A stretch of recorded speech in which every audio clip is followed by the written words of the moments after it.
Hello friends, हमारे YouTube channel पर आपका स्वागत है। आज हम बात करने वाले हैं 12th बायोलॉजी के बारे में। आज हम इकाई 6 जिसका नाम है जनन, इसके अंतर्गत 3 चैप्टर आते हैं। अध्याय 1 पुष्पी पादपों में लैंगिक प्रजनन, दूसरा है मानव जनन और तीसरा है जनन स्वास्थ्य। तीनों को यदि हम मिला लें तो लगभग 16 नंबर की ये इकाई है। 16 नंबर के प्रश्न आपको इस चैप्टर से, टोटल जो चैप्टर है उनमें से मिलते हैं।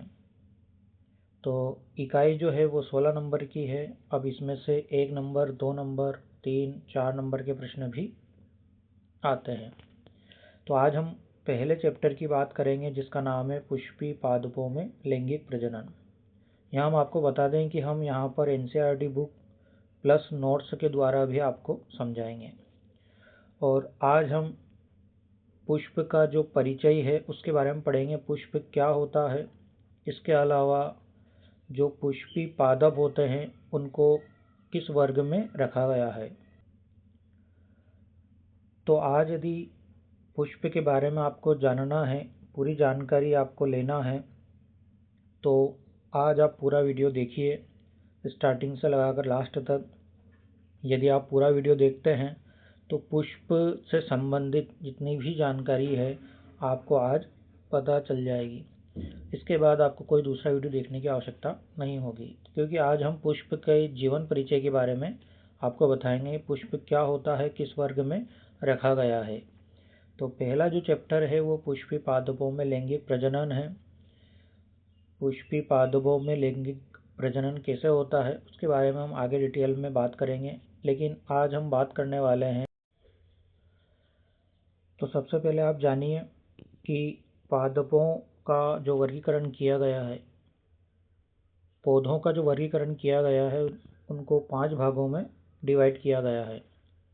अब ये जो पौधे होते हैं इनको 5 भागों में विभाजित किया गया है और किस आधार पर किया गया है उसके बारे में भी हम बात करते हैं। तो सबसे पहले आप जानिए कि पौधों को कितने वर्गों में बांटा गया है और इनकी विशेषताएं क्या है, क्योंकि जब तक आप डिटेल में नहीं पढ़ेंगे इस चैप्टर को तब तक ये चैप्टर समझ में नहीं आएगा। तो सबसे पहला देखिए आप शैवाल। अब शैवाल जो होता है उसमें ना तो जड़ होती है, ना तना होता है, ना पत्ती होती है, ना पुष्प होता है, ना बीज होता है, लेकिन ये प्रकाश संश्लेषण के द्वारा अपना भोजन बनाता है, इसलिए इसको पादप में रखा गया है। दूसरा है ब्रायोफाइटा। जो ब्रायोफाइटा जो होता है इसमें भी जड़, तना, पत्ती, पुष्प, बीज नहीं होते हैं।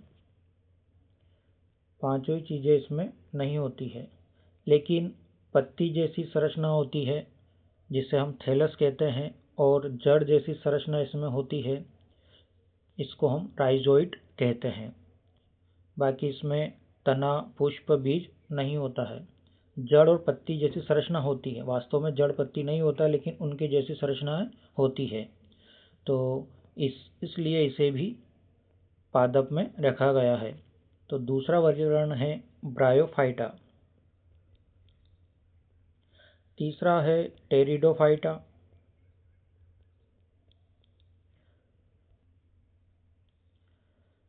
तीसरा है टेरिडोफाइटा जिसमें जड़, तना, पत्ती तीनों ही चीज़ें इसमें होती है, लेकिन पुष्प और बीज नहीं बनते हैं। तो टेरिडोफाइटा में जड़, तना, पत्ती तीनों होती है, लेकिन पुष्प तथा बीज नहीं बनते हैं, तो इसको टेरिडोफाइटा में रखा गया है। चौथा है अनावृत बीजी। अनावृत बीजी में क्या होता है, तो अनावृत बीजी में जड़ भी होती है, तना भी होता है, पत्ती भी होती है, इसके अलावा बीज भी इसमें बनता है। तो अनावृत बीजी में जड़, तना, पत्ती और बीज ये चारों ही चीज़ें इसमें बनती है। जबकि लास्ट जो बचा है वो है आवृत बीजी। आवृत बीजी में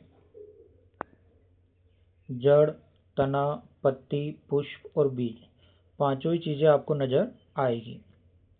तो ऐसे पौधे जिसमें पुष्प पाए जाते हैं उन्हें आवृतबीजी पौधा कहते हैं। तो जितने भी पुष्पी पौधे होते हैं उनको आवृतबीजी में रखा गया है। तो हमारा जो चैप्टर है वो आवृतबीजी से ही संबंधित है, क्योंकि हमको पुष्पी पादपों में लैंगिक प्रजनन कराना है। तो सबसे पहले हमको ये पता होना चाहिए कि पुष्पी पादपों को कौन से वर्ग में रखा गया है। तो ये है आवृतबीजी पादप। तो ऐसे पादप जिसमें पुष्प होते हैं, इसके अलावा जड़, तना, पत्ती तो होंगे, बीज भी होगा, लेकिन पुष्प इसकी विशेषता है। तो ऐसे पौधे जिसमें पुष्प होते हैं उन्हें आवृतबीजी पौधों में रखा गया है। तो इस चैप्टर में हमको आवृतबीजी पौधों को पढ़ना है। अब हम एनसीईआरटी बुक से देखते हैं कि किस प्रकार से इस चैप्टर को दिया गया है, उसके बाद नोट्स के बारे में बात करेंगे। तो हम बात करते हैं अध्याय 1, जिसका नाम है पुष्पी पादपों में लैंगिक प्रजनन। इसमें हमको कौन कौन से टॉपिक पढ़ना है उसके बारे में बात करते हैं। सबसे पहले हम पुष्प के बारे में बात करेंगे। पुष्प क्या होते हैं, पुष्प के कौन कौन से भाग होते हैं, निषेचन, दोहरा निषेचन और निषेचन जो पश्च घटनाएं हैं उनके बारे में बात करेंगे। और अंत में बात करेंगे असंग जनन एवं बहुगुणता। अब एनसीईआरटी में जो लैंग्वेज दी गई है उसमें से जो इम्पोर्टेंट लाइन्स है उसके बारे में हम देख लेते हैं। तो क्या हम भाग्यशाली नहीं कि पादप लैंगिक प्रजनक है? तो हम वास्तव में भाग्यशाली हैं, क्योंकि पादप लैंगिक जनन के द्वारा ही अलग अलग प्रकार के पुष्प हमको देते हैं या दिखाई देते हैं। अलग अलग प्रकार के पुष्प बनते हैं। और आगे इसमें आप देख सकते हैं लैंगिक जनन का अंतिम उत्पाद फल और बीज की रचना सुनिश्चित करना है। तो इस प्रकार से ये पैराग्राफ जो दिया गया है ये बिल्कुल सरल है, ये आप पढ़ के भी समझ सकते हैं। इसके अलावा सभी पुष्पी पादप लैंगिक प्रजनन प्रदर्शित करते हैं। आगे हम बात करते हैं इसमें पुष्प आवृतबीजियों का एक आकर्षक अंग है। तो आप देख सकते हैं कि आवृतबीजियों का एक आकर्षक अंग कौन? पुष्प है। पुष्प के द्वारा ही आकर्षित होते हैं। अब इस पैराग्राफ में महत्व दिया गया है कि प्राचीन काल में पुष्पों का किस प्रकार से महत्व था और अब जो है वर्तमान में पुष्प का किस प्रकार से इसका महत्व और बढ़ गया है। तो यहाँ पर पुष्प सौंदर्य विषयक, आभूषण, सामाजिक, धार्मिक, सांस्कृतिक महत्व की वस्तु रहा है और अपने अपने भावनाओं को प्रकट करने के लिए भी इसका उपयोग किया जाता है। ये मानव द्वारा प्रेम, अनुराग, प्रसन्नता, विषाद एवं शोक आदि की अभिव्यक्ति को प्रदर्शित करता है।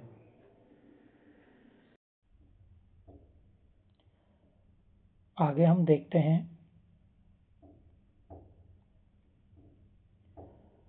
पुष्प का डायग्राम दिया गया है। इसे हम आगे डिटेल में पढ़ेंगे, समझेंगे कि कौन से भाग को क्या कहते हैं और किस प्रकार इसका उपयोग होता है। इस पैराग्राफ में आप देखिए, पहले ऊपर वाले पैराग्राफ में देखिए, पुष्पों की खेती फ्लोरिकल्चर कहलाती है। तो आपको याद रखना है, पुष्पों की खेती को हम फ्लोरिकल्चर या पुष्प कृषि कहते हैं। आगे आप देख सकते हैं इसमें एक जीव वैज्ञानिक के लिए पुष्प आकारिकीय, भ्रूणिकीय, आश्चर्य तथा लैंगिक जनन स्थल है। तो एक जीव वैज्ञानिक के लिए पुष्प क्या है? तो आकारिकीय एवं भ्रूणिकीय, आश्चर्य तथा लैंगिक जनन स्थल होता है, जिसमें हम पुष्प के भ्रूण के बारे में, उसके आकार के बारे में जानते हैं। तो वह स्थल कौन सा होता है? लैंगिक जनन स्थल होता है, जिसके द्वारा हमें पुष्प की सारी जानकारियाँ प्राप्त होती है कि किस प्रकार पुष्प बनता है, कौन कौन से भाग होते हैं, कौन सा नर भाग होता है, कौन सा मादा भाग होता है, किस प्रकार उनमें निषेचन होता है और किस प्रकार से बीज बनता है, बीजाणु बनता है, उसके बारे में हमें इसकी जानकारी प्राप्त होती है। आगे हम बात करते हैं इसमें निषेचन पूर्व संरचनाएं एवं घटनाएं। तो सबसे पहला जो चरण होता है पुष्प के लिए वो होता है निषेचन पूर्व घटना। फिर हम निषेचन को पढ़ते हैं और उसके बाद निषेचन पश्य घटनाओं को पढ़ते हैं। तो इसमें आप देख सकते हैं कि इसमें हमारे लिए जो लिखा हुआ है कि पादप में वास्तविक रूप से पुष्प विकसित होने से पूर्व यह तय हो जाता है कि पादप में पुष्प आने वाले हैं। अनेकों हार्मोनल तथा संरचनात्मक परिवर्तनों की शुरुआत होने लगती है। तो इसमें स्टार्टिंग में पता चल जाता है कि पुष्प किसी पौधे पर लगने वाला है। इसमें हार्मोनल जो हार्मोन्स होते हैं वो इसमें सहायक होते हैं जो उनकी संरचनाओं में परिवर्तन लाते हैं। आगे आप देखिए जिसके फलस्वरूप पुष्पीय आद्यक के मध्य विभेदन एवं अग्रिम विकास प्रारंभ होते हैं। तो जो स्टार्टिंग स्टेज होती है वो कौन सी होती है? तो वो होती है पुष्पीय आद्यक। इसका अर्थ होता है कि यहाँ से पुष्प का बनना शुरू हो गया है। उस स्टेज को, ये जो प्रारंभिक जो लेवल होता है, जो स्टार्टिंग होती है, उसे हम पुष्पीय आद्यक कहते हैं, जहाँ से पुष्प बनना शुरू हो जाता है। पुष्प क्रम की रचना होती है जो पुष्पी कलिकाएं और बाद में पुष्प को धारण करती है। पुष्प में नर तथा मादा जनन संरचनाएं पुमंग तथा जायांग होते हैं। तो इसमें नर भाग जो होता है उसे हम पुमंग कहते हैं और मादा भाग को जायांग कहते हैं। ये आपको याद रखना है। आगे हम इसमें देखते हैं कि किस प्रकार से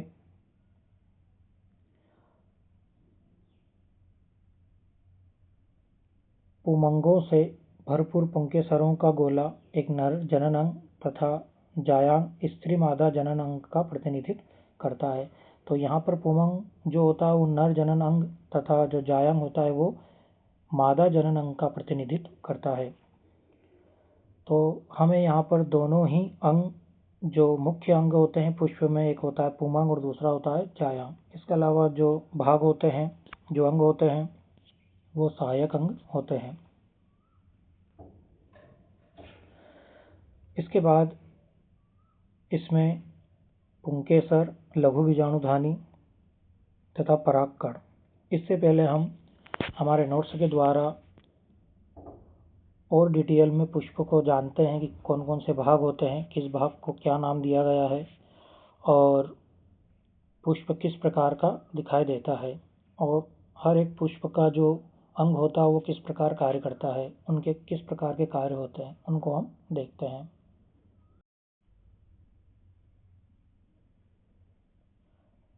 यहाँ पर आप देख सकते हैं पुष्पी पौधों में लैंगिक जनन के अंतर्गत पुष्प की संरचना।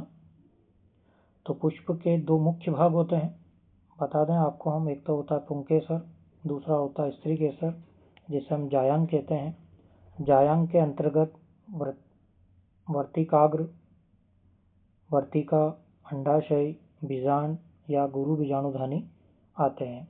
जबकि पुंकेसर जो एक नर भाग होता है उसके अंतर्गत परागकोश, डंठल या तंतु ये भाग होते हैं। इसके अलावा इसमें पहला चक्र होता है बाह्य दलपुंज, दूसरा होता है दलपुंज। उसके बाद फिर पुमंग होता है और उसके बाद जायांग होता है। तो इस प्रकार आप देख सकते हैं इसमें अंदर वाला जो भाग होता है वो बीजांड या गुरु बीजाणुधानी कहते हैं, जो स्त्री केसर के अंतर्गत आता है।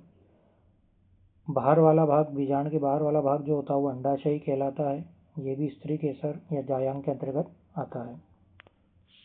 तो इस प्रकार एक पुष्प की संरचना होती है। हर एक जो अंग है उसके बारे में थोड़ा सा हम पढ़ते हैं। तो आप देख सकते हैं इसमें एक पुष्प के चार चक्र पाए जाते हैं, बाह्य दलपुंज, दलपुंज, पुमंग और जायांग। बाह्य दलपुंज जो होता है, दलपुंज सहायक चक्र कहलाते हैं। बाह्य दल और दलपुंज दोनों ही सहायक चक्र होते हैं, जबकि पुमंग और जायांग जो होते हैं वो आवश्यक चक्र कहलाते हैं। क्योंकि पुंकेसर और जायांग प्रत्यक्ष रूप से लैंगिक जनन में सहायक होते हैं, इसलिए इन्हें आवश्यक चक्र भी कहते हैं।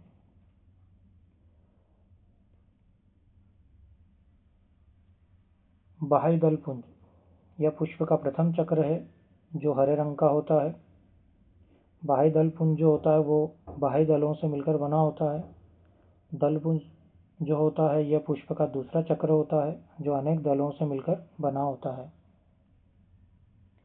इनके महत्वपूर्ण कार्य क्या है दल पुंज के, तो परागण के लिए कीटों को आकर्षित करता है।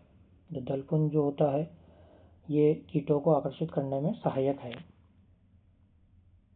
अगला है पुमंग।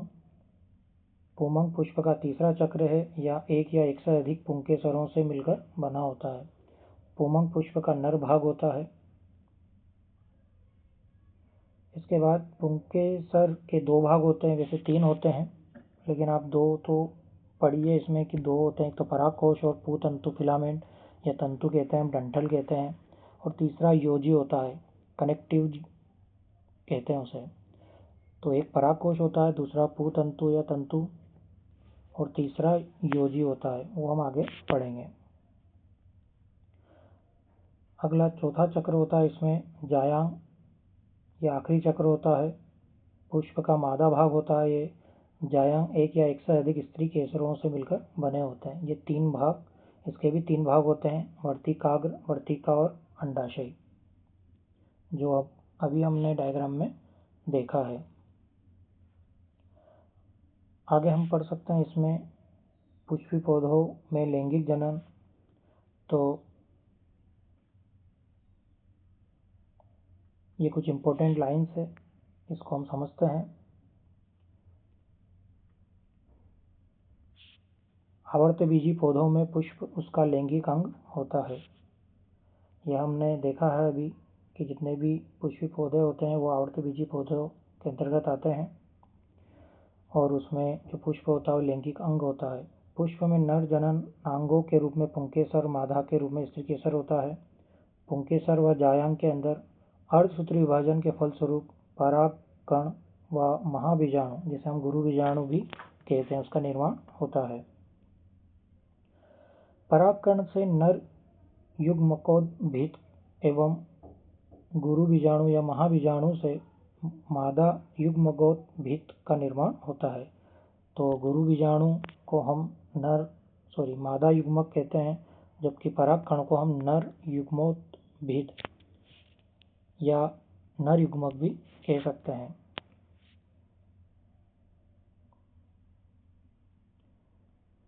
आगे देखिए, इसमें नर युग्मकोद्भिद से नर युग्मक बनता है। मादा युग्मकोद्भिद से अंड कोशिका एक सेल बनती है। नर युग्मक एवं अंड कोशिका के समयुग्मन से युग्मनज बनता, जायगोट बनता है, जो निषेचन के दौरान बनता है। निषेचन के बाद युग्मनज युक्त बीजांड को बीज कहते हैं। जब निषेचन हो जाएगा तो युग्मनज बनेगा, फिर युग्मनज के बाद बीजांड बनता है और बीजांडी बीज का रूप लेता है। बीज के अंकुरण से नए पौधे का निर्माण होता है। तो इस प्रकार से हमने जो चैप्टर है निषेचन पूर्व घटना, निषेचन और निषेचन पश्च घटना के अंतर्गत जो आती है मुख्य लाइंस, वो हमने इसमें देखी है। तो ये इम्पोर्टेंट लाइंस है, शॉर्ट में हमने इसको समझा है। अब हम एक बार फिर से पुष्प को देखते हैं। पुष्प के जो अंग होते हैं उस पुष्प के अंग को किस प्रकार बताया गया है और उनके किस प्रकार के कार्य होते हैं, थोड़ा सा और डिटेल में हम पढ़ेंगे। और इसके बाद आपको पुष्प को समझने की आवश्यकता नहीं होगी, कोई और वीडियो देखने की आवश्यकता नहीं होगी।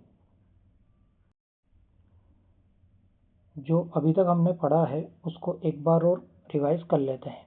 शॉर्ट में रिवाइज करेंगे हम, और यहाँ पर आपको कई सारी इंपॉर्टेंट लाइन्स मिलेगी और समझने में भी आपको आसान होगा। तो यहाँ पर आप देख सकते हैं पुष्पी पादपों में लैंगिक प्रजनन। तो जिसमें पुष्प होते हैं उन्हें आवर्तबीजी पादप कहते हैं, जिसे इंग्लिश में एंजियोस्पर्म प्लांट्स कहा जाता है। प्रजनन के अंतर्गत क्या होता है, तो प्रजनन के अंतर्गत सबसे पहले युग्मक निर्माण होगा, युग्मक का स्थानांतरण होगा, फिर उनमें आपस में संलयन निषेचन होगा, फिर युग्मनज बनेगा, फिर भ्रूण बनेगा, फल और बीज बनेगा लास्ट में। तो इस प्रकार ये प्रजनन के अंतर्गत इतने प्रक्रम या इस प्रकार की प्रक्रिया आती है। तो ये हम डिटेल में आगे पढ़ेंगे। इसके अलावा कुछ और इम्पोर्टेंट लाइन्स है इसमें, सभी जो पुष्पी पादपों में क्या होता है, लैंगिक जनन की क्षमता उपस्थित होती है। तो सभी पुष्पी पादप किस प्रकार का जनन प्रदर्शित करते हैं, तो लैंगिक जनन प्रदर्शित करते हैं। लेकिन कुछ पुष्पी पादप लैंगिक जनन के साथ साथ कायिक प्रवर्धन भी करते हैं। यहाँ पर एक बात और आप ध्यान रखेंगे कि जब पुष्प बनता है तो स्टार्टिंग कहाँ से होती है, तो सबसे पहले कायिक प्ररोह शीर्ष होता है उसमें, उसके बाद लैंगिक प्ररोह शीर्ष होता है, फिर उसके बाद पुष्पी आद्यक बनता है और उसके बाद लास्ट में पुष्प बनता है। तो पुष्पी आद्यक जो होता है ये स्टार्टिंग होती है किसी पुष्प के बनने की, और इसमें एक हार्मोन सहायक होता है पुष्पासन के लिए या पुष्पक के लिए, जिसे हम फ्लोरीजेन हार्मोन कहते हैं, जो किसके लिए उत्तरदायी होता है, पुष्पन के लिए उत्तरदायी होता है। तो इस हार्मोन का हम नाम याद रखेंगे, फ्लोरीजेन हार्मोन, जो पुष्पन के लिए उत्तरदायी है। आगे हम देखते हैं इसमें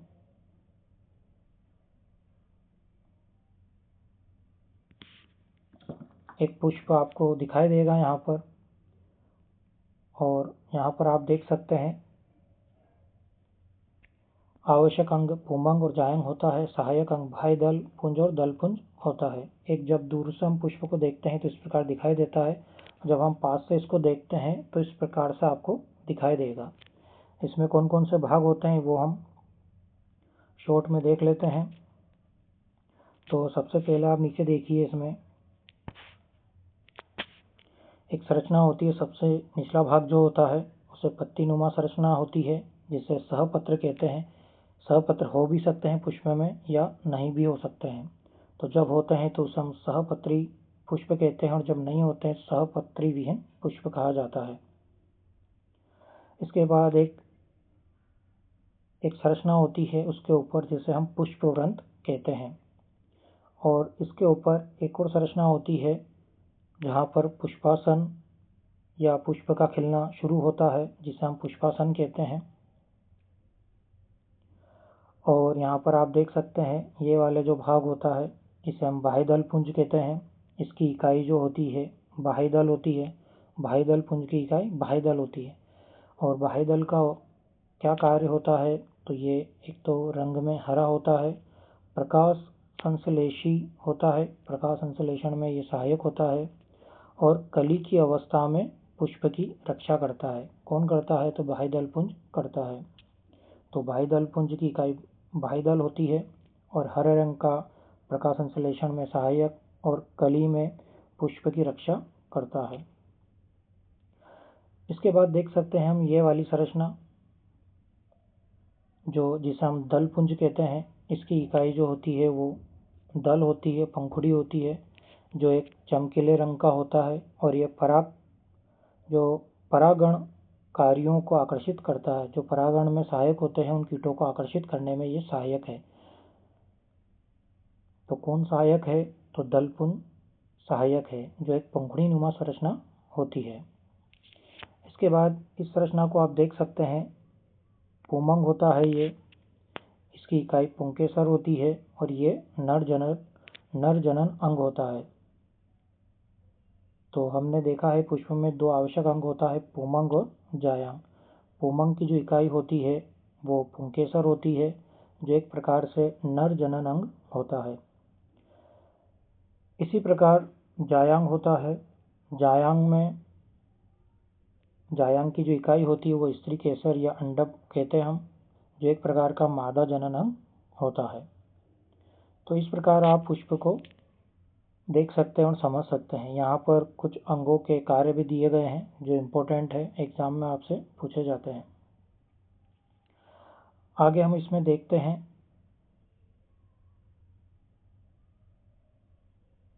सबसे पहले हम पुमंग की बात करते हैं। तो इसकी इकाई क्या होती है हम देख चुके हैं, पुंकेसर इसकी इकाई होती है,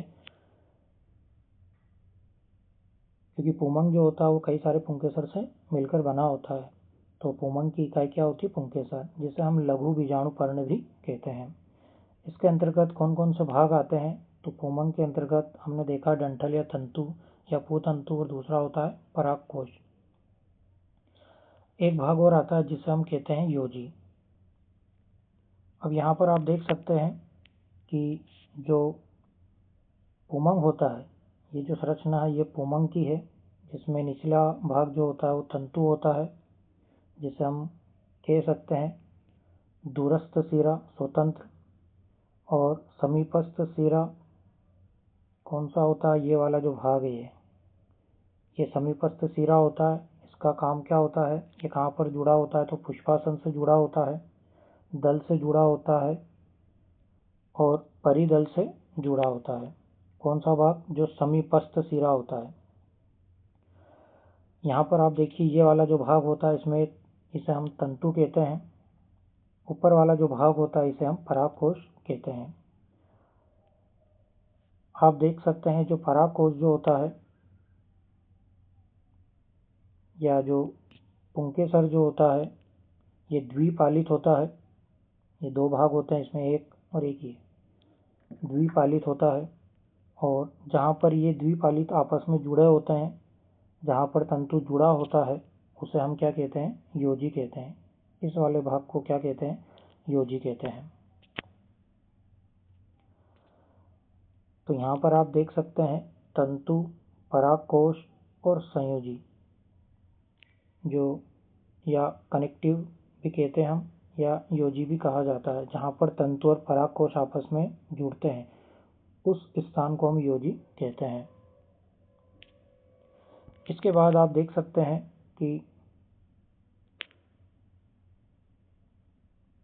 सामान्यतः जो आवर्तबीजी पादप होते हैं उनका जो पुंकेसर होता है वो द्विपालित होता है। ये अभी हमने देखा है इस प्रकार से, ये एक भाग ये है और एक भाग ये है, दो पालियां इसमें।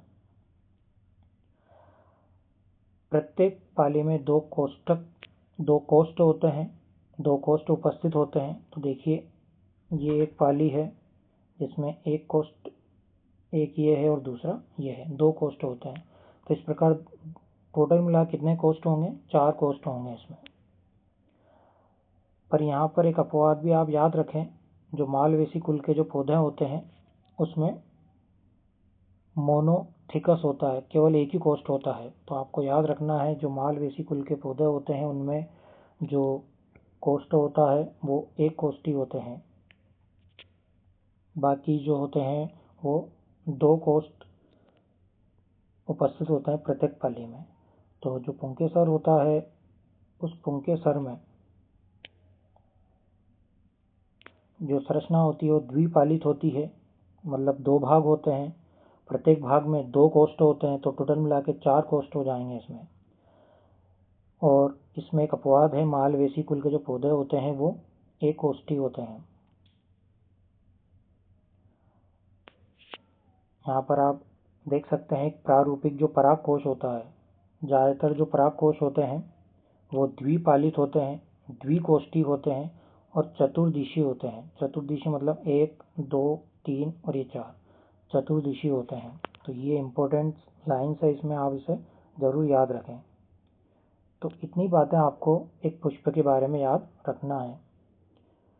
तो इसमें हमने जो बात की है किस प्रकार से पुष्प होता है, पुष्प में कौन कौन सा भाग होता है, किस भाग का क्या कार्य है और कितने भागों में इसे विभाजित किया गया है। तो आज हमने पुमंग के बारे में और पुष्प की संरचना के बारे में पढ़ा है। आगे हम जो अगला टॉपिक है एनसीईआरटी बुक में, उसके बारे में लघु बीजाणुधानी क्या होती है, पुंकेसर की संरचना, उसके बाद परागकण कैसे बनते हैं, उसके बारे में हम बात करेंगे। तो आज के लिए इतना ही। यदि आप चैनल पर नए हैं तो चैनल को जरूर सब्सक्राइब कीजिए। यहाँ पर आपको जो बायोलॉजी के जो वीडियो हैं वो रेगुलर मिलते रहेंगे और नए नए जो अपडेट्स हैं वो भी आपको मिलेंगे। इसके अलावा आपको ऑब्जेक्टिव भी मिलेंगे, जो आज हमने पढ़ा है इससे रिलेटेड प्रश्न भी आपको प्रोवाइड किए जाएंगे। तो आज के लिए इतना ही। वीडियो देखने के लिए बहुत बहुत धन्यवाद।